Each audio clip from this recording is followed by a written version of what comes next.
और आज स्थिति है कि एनडीटीवी को ही खरीद लिया गया। अगर हम एक पत्रकार के जमीन को नहीं खरीद पाए तो हमने उसके घर को ही खरीद लिया। खबर सुनने के बाद रिएक्शन ऐसा था कि जो आखिरी स्तंभ था हिंदुस्तान में जर्नलिज्म का, उसकी ताबूत पे भी कील ठोक दी गई। रवीश को नहीं खरीद पाया, उसने चैनल को खरीद लिया, और ये भी गोदी मीडिया का नंबर 1 चैनल हिंदुस्तान में बन जाए, जैसा कि उसके नए सीईओ ने कहा कि हम लोग इसको हिंदुस्तान का नंबर 1 चैनल बनाएंगे। हो सकता है कि वो ये बोलना भूल गए हों कि हम लोग गोदी मीडिया में इस चैनल को नंबर 1 बनाएंगे। अब वो बिल्कुल खत्म होती नजर आ रही है, क्योंकि एक ही चैनल बचा था जहां रवीश कुमार बोलता था कि कुछ सच सुनने को मिलेगा, कुछ सच देखने को मिलेगा, कुछ सच करने को मिलेगा, जो उन्होंने किया। लेकिन वो तो जाता रहा, वो खत्म हो गया। भगवान करे, ईश्वर करे कि किसी न किसी तरह फिर सहाफत उनकी लौट आवे और सहाफत फिर जारी हो। कि उन्होंने पटना विश्वविद्यालय के और अन्य विश्वविद्यालय के सत्र लेट का मामला हो, बच्चों को यहाँ पे सेशन फीस का मामला हो, ऐसे मुद्दे को देश के सबसे बड़े टीवी चैनलों पे जो उन्होंने उठाने का काम किया, इसके लिए हम लोग हमेशा उनके साथ खड़े रहे हैं। हमें ऐसा लगता है कि एक जिंदा दिल पत्रकार, एक निर्भीक, एक निडर पत्रकार रवीश कुमार जी हैं, और जिस तरह से देश की मीडिया को कुछ पूंजीपति और सरकार मिलकर खरीदना चाहते हैं, ये कहीं ना कहीं लोकतंत्र पे हमला है, क्योंकि लोकतंत्र का चौथा स्तंभ मीडिया है। जो फैक्ट बोलने वाले लोग हैं, उनके यहाँ या तो ईडी की रेड, सीबीआई की रेड, या उनकी हत्या, या फिर उन्हें गिरफ्तार कर जेल भेज देना। सारे के सारे मीडिया हाउसेस आप एक तरीके से देखें तो मोदी के पक्ष में आपको झुके हुए मिले। उन्होंने महंगाई के मुद्दे को उठाया, अनएम्प्लॉयमेंट के मुद्दे को उठाया, गरीबी के मुद्दों को वो लगातार अपने डिबेट पर लेकर आते रहे। ऐसे निष्पक्ष पत्रकार जब हमारे बीच से अब वो न्यूज इंडस्ट्री से जब बाहर स्टेप आउट होते हैं, तो कहीं ना कहीं एक युवा होने के नाते मुझे लगता है कि मेरे मुद्दों पर अब बात करने वाला शायद कोई नहीं बचा है। खबर आई कि रवीश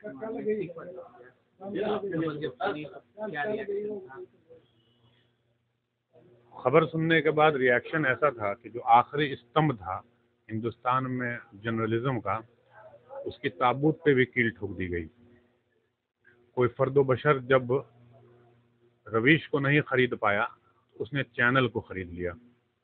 उसको पता था, और जैसा कि रवीश ने खुद भी कहा कैलिफोर्निया के अभी एक फंक्शन में, कि सेठ के पास पैसे बहुत हैं लेकिन उसके पास रवीश नहीं है। तो दाग का एक शेर है कि आपके पास सब कुछ है मगर दाग नहीं। तो वही बात है कि अब चैनल भले खूब चले, और ये भी गोदी मीडिया का नंबर 1 चैनल हिंदुस्तान में बन जाए, जैसा कि उसके नए सीईओ ने कहा कि हम लोग इसको हिंदुस्तान का नंबर 1 चैनल बनाएंगे। तो हो सकता है कि वो ये बोलना भूल गए हों कि हम लोग गोदी मीडिया में इस चैनल को नंबर 1 बनाएंगे।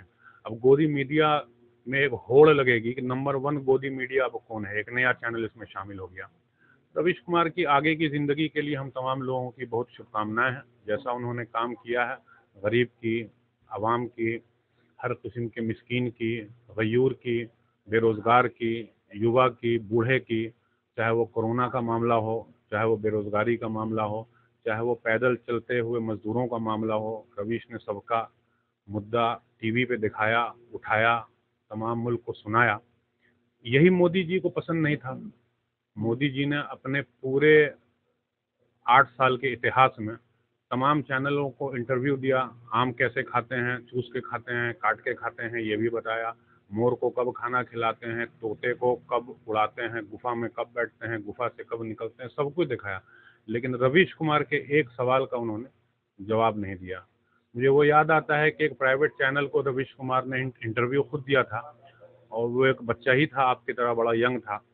उसने रवीश कुमार से पूछा कि आप अगर प्रधानमंत्री कभी आपको इंटरव्यू दें तो आप उनसे पहला सवाल क्या करेंगे। तो रवीश कुमार ने कहा कि मैं उनसे पहला सवाल ये करूंगा कि आप इतना झूठ क्यों बोलते हैं, आप इतना झूठ क्यों बोलते हैं, किस लिए इतना झूठ बोलते हैं।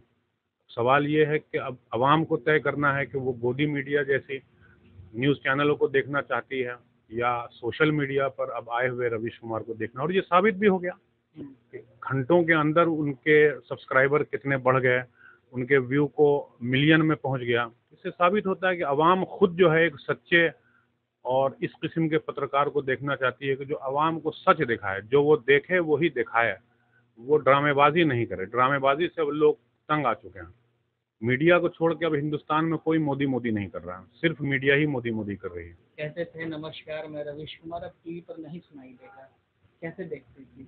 इंतहाई अफसोसनाक और दर्दनाक बात है कि रवीश कुमार जैसा ईमानदार पत्रकार मजबूर होकर लोगों के प्रेशर में आकर उसको इस्तीफा देना पड़ा। बिलाशुबा पत्रकारिता की दुनिया जो है वो बिल्कुल ख़त्म होती नज़र आ रही है, क्योंकि एक ही चैनल बचा था जहां रवीश कुमार बोलता था कि कुछ सच सुनने को मिलेगा, कुछ सच देखने को मिलेगा, कुछ सच करने को मिलेगा, जो उन्होंने किया। लेकिन वो तो जाता रहा, वो ख़त्म हो गया। यही खलता रहा लोगों को, जो जिन लोगों को सच्चाई से बैर था उन लोगों ने इनका मामला ख़त्म किया। जाहिर सी बात है कि क्या करता, ऐसी जगह वो छोड़ के निकल जाने बेहतर था। बिलाशुबा हमारे मुल्क को, पत्रकारिता को, सहाफ़त को वो सब कुछ जा चुका है।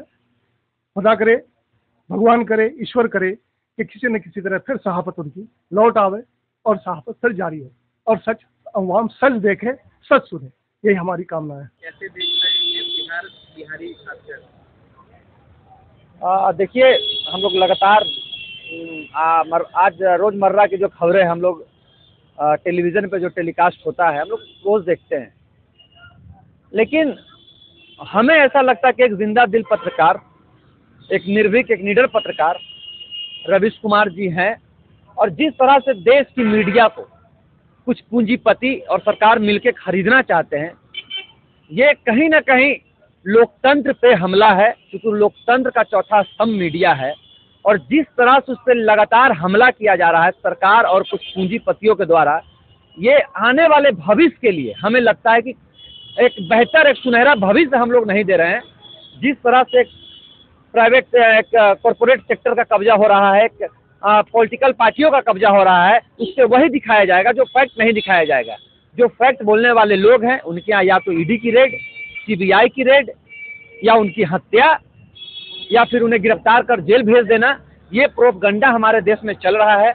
ये बेहतर कल के लिए बिल्कुल उचित नहीं है। और रवीश कुमार जी को हम सलाम करेंगे पटना यूनिवर्सिटी और बिहार के और देश के सभी छात्र नौजवानों की तरफ से कि उन्होंने पटना विश्वविद्यालय के और अन्य विश्वविद्यालय के सत्र लेट का मामला हो, बच्चों को यहाँ पे सेशन फीस का मामला हो, ऐसे मुद्दे को देश के सबसे बड़े टीवी चैनलों पे जो उन्होंने उठाने का काम किया, इसके लिए हम लोग हमेशा उनके साथ खड़े रहे हैं। और आज स्थिति है कि एनडीटीवी को ही खरीद लिया गया। अगर हम एक पत्रकार के जमीर को नहीं खरीद पाए तो हमने उसके घर को ही खरीद लिया। आज कहीं ना कहीं ये दूसरे देश में जो लोग बैठ के हमारे देश की नियति को देख रहे होंगे, कहीं ना कहीं शर्म कर रहे होंगे। जो हमारे देश के लोग दूसरे देश में रह रहे होंगे, वो ये सोच रहे होंगे कि ठीक है कि हम इस देश के नागरिक नहीं हैं। और शायद ये अगर होता रहा तो इस देश के जो प्रतिष्ठित ईमानदार लोग हैं, शायद उन्हें ये देश छोड़ के आने वाले भविष्य में जाना पड़े। रवीश कुमार ने इस्तीफा दिया, जब ये बात सामने आई क्या सोचा मन में? देखिए, सबसे पहली बात तो मैं ये कहना चाहता हूँ कि आज देश की जो स्थिति है, सारे के सारे मीडिया हाउसेस आप एक तरीके से देखें तो मोदी के पक्ष में आपको झुके हुए मिलेंगे।